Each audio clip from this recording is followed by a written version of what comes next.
Welcome to this beautiful autumn at Iford Manor. It's one of my favourite times of the year as the leaves turn and the last vestiges of colour cling on in the borders. And in the background you may be able to hear some field operations on the farm as we turn the farming year into new crops and prepare for the cattle to come into their winter housing. It's a wonderful time. But it's a nice time to reflect on the year gone, because we said goodbye to our last visitors a couple of weeks ago for this season. It's always a sad time for us. We love being open and sharing this space with everyone. But looking ahead, we also have lots of workshops and events and the restaurant and the cafe continuing through the winter. More on that in a minute.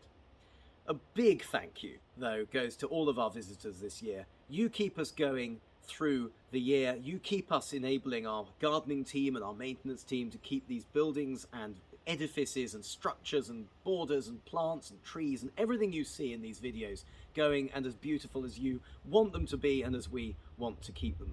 And so it's just a really hearty thank you from all of us here to you. Now, we caught up with Steve Lannin over in the walled garden to talk about a little bit of his reflections on the year and a few of the plans that are coming up in the garden. I've ambushed head gardener Steve Lannin, who was digging up some of the walled garden. Highlights of the 2022 season. It's been an amazing year in the garden. It has been awesome. What have you loved?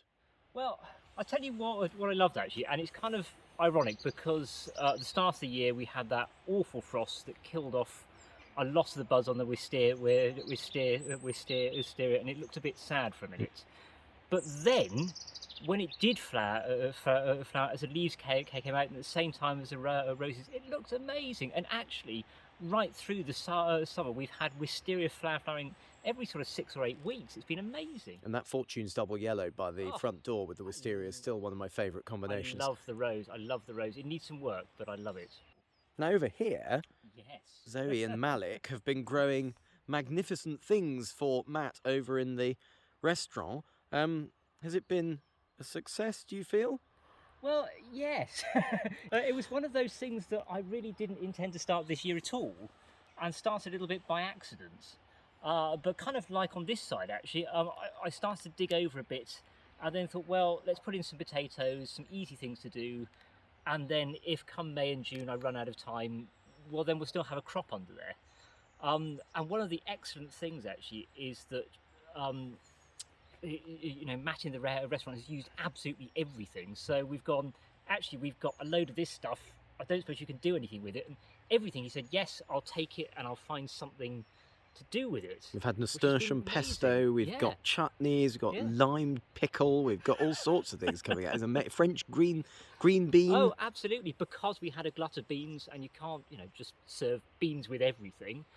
It became a chutney, which is excellent. It's so nice as a gardener when you're growing things to know that everything you grow has got a home and is going to go somewhere and be used. And isn't just compost for next year's endless vegetables that are compost for the following year's vegetables. How depressing that must be.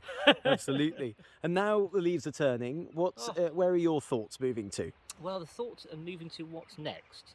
So partly over here, we're now starting to take the other side of the walled garden in hand, and then we're going to be growing more herbs and more things for the restaurant, and more things that Matt really wants to use rather than just what we happen to have. And then in the main garden, we're going to rework a few of the beds. The sub-colonnade is going to have a bit of a rework, and the great terrace is going to have a bit of an edit based on the drought this year and what really has worked and what hasn't, because we want to make sure that as our weather becomes more extreme, we're in a much better position to cope with that. Well, it's been an amazing year. I'm very excited about the winter as we set about the projects for next year, and I'm sure everyone will enjoy following you along in your Instagram and on your garden notes, which we'll be putting all over the web, so that'll be fun. So you get a real sense of how autumn is a pivot at Iford, from the garden more towards the restaurant, the cafe, the food, the workshops and events that we do in the winter. And this autumn, in November and December, we have some exciting opportunities for you to come and enjoy a Christmas wine tasting with our wine merchant Simon Taylor. We have wreath making workshops with lunches. we've got into January, then we've got some bread making, sourdough. Matt Bridden, our head chef, is a real expert at sourdoughs. So that's a great opportunity. Buy those maybe as a Christmas present for some lovely fun. Anyway, who better to talk about food than the head chef himself? Let's go and have a chat with him.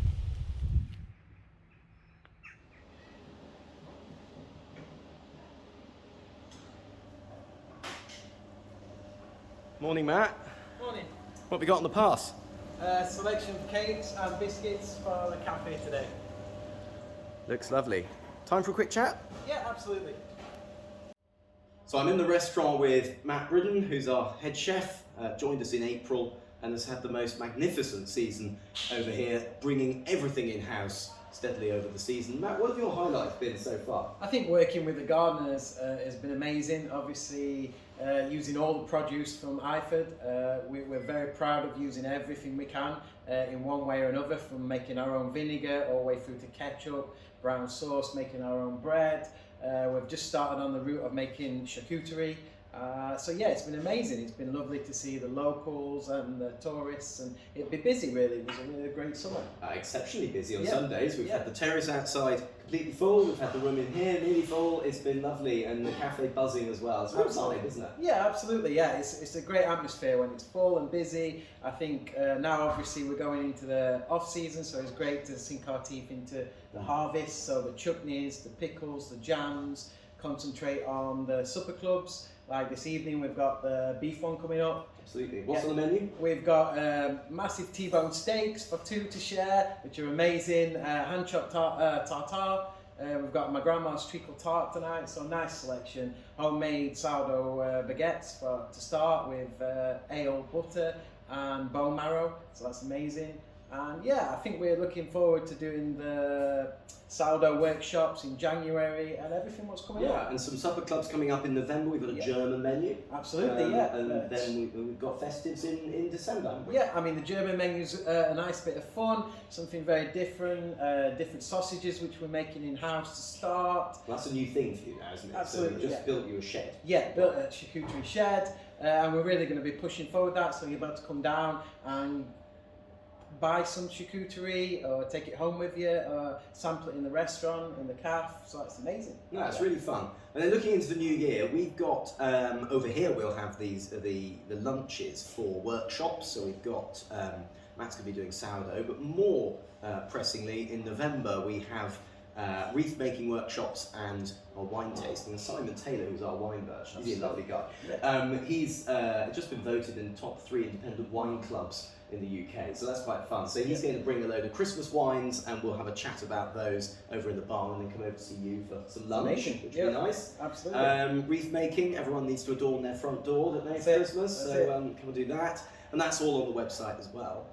What's really nice to me is the private dining that started. Absolutely, yeah. I mean, the private dining is amazing. I think we're going to build on that over the next year. But it's just lovely to be here for people's events, special occasions, and being able to do food what's maybe a little different as well, and specific to people's needs. Yeah, I think truth it's be great. told, when Marianne and I were building this building, it was in fact really designed for the community to fill it Absolutely, with stuff. yeah. I mean, we can't come up with all the ideas. No, no. So really what's happening is that people are truly filling the building. I love being here for people's memories as well. I think it's great, you know, birthdays, milestones, anniversaries, work dues, functions, business meetings, lunches, that sort of I'm thing seeing as that well. in the garden when people come back and they say, oh, we got engaged here 15 years ago or something like that. It's so sweet. Or christening and then they come totally. again. You know, Totally. yeah, No, I so- love that. Amazing. Great. Well, you know, we're thrilled with how it's going, Matt, and I know people out in the world are thrilled too, because they're coming in droves to come again and again and again. So come and fill this room up in the winter